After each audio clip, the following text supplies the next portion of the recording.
Hello, welcome to the Yarn Genie studio, and today we're going to look at counting rows. Now, if like me you find that this writing it down on a piece of paper or moving a little counter, it never really works because you're always thinking, did I move it? Did I not move it? I can never really get along with that because I'm not quite sure what I've done. So my favourite method is using a little piece of scrap yarn, so a little bit of white yarn here and my little purple sample here. And I can tell just by looking at that really quickly that I've done 10 rows. I've moved this yarn, the scrap yarn, every second row. So that's row 2, this is row 4, row 6, row 8, and here's row 10. And I'm just going to show you how I put it in, really simply to do. I usually do it from the right side of my knitting, and I tend to start on row 2, just because that makes 2, 4, 6, 8 easier to count than 1, 3, 5, 7, 9 or whatever it is. So here we go, I knit along, and when I get to the column where I'm doing it, you'll see here, can you see there's 2 bars above the last piece of scrap yarn? So I know there's 2 bars, that's 2 rows, so I'm just going to move my yarn over. There's the scrap yarn, just lie it over the top of my knitting and carry on working. Very simple to do. And that's gone in one moment, and you can see that now I've got that shows me I've got 12 rows. So 2, 4, 6, 8, 10, 12. So if we're just going to stop the video for a minute and I'll knit back and I'll show you the next row. So here we are coming up on the back of the work, and just to show you, to see here, can you see there's only 1 bar over the last stitch marker that I put in? Only 1 bar, that means I've only done 1 row since I last moved the row counter. So I need to carry on knitting, and then it's when I see 2 bars, that's when I'm going to move my row counter again. So if we come round the corner, very quickly we get across. Here we are, we get to the row counter again.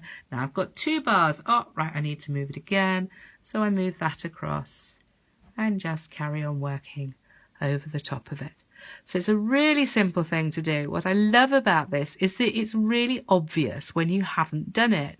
If you've missed a row, it's really obvious. If I just pull this one out, just pretend it wasn't there, you can look at that and you can straight away see that you've missed a row because this gap is too big. So you just need to put it back in again.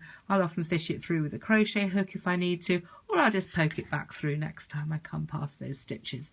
But it's very obvious. You can easily see if you've forgotten to do it, and it's really quick and simple to count. So let me show you one that I did earlier, a bit that I prepared. Here's a little ear. Now, these kind of counters are incredibly useful if you're going to make 2 of something. So it's not just counting rows, but actually putting in markers to show how you're using your knitting. So I can just read this really easily.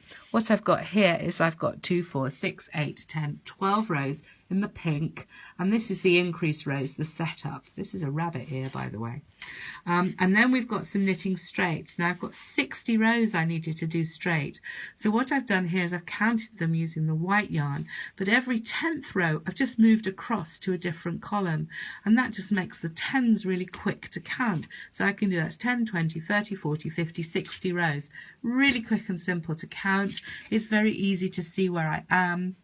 And you can, it's just very obvious with what you've got in your knitting.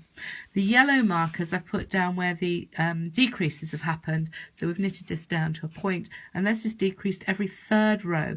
So you'll see the yellow's gone a little bit further. And that just quickly shows you whether or not you're on a decrease row, because of course doing every 3rd row, sometimes it's one side, sometimes it's the other side. Really useful if you've got a marker there to show you which one you're doing. And now when I come to knit my 2nd ear, I can look at that really quickly and say, oh right, so we've got 12 setup rows, then we've got 60 rows straight, and then we're doing however many this is on the decrease, but we're doing it every 3rd row. And you can just leave it in. You don't need to do them separate colours. I've done this just to show you more clearly what's going on, but this is really useful. And I'll probably leave those markers in actually until I've make up the ear and start sewing it onto the toy or the hood or whatever it's for, just because it's really useful to be able to see what's going on. So I love this method of row counting. I use it all the time. Highly recommended. All you need is a little scrap yarn, so it's super quick, simple and cheap too. What's not to love? See you again soon. Bye.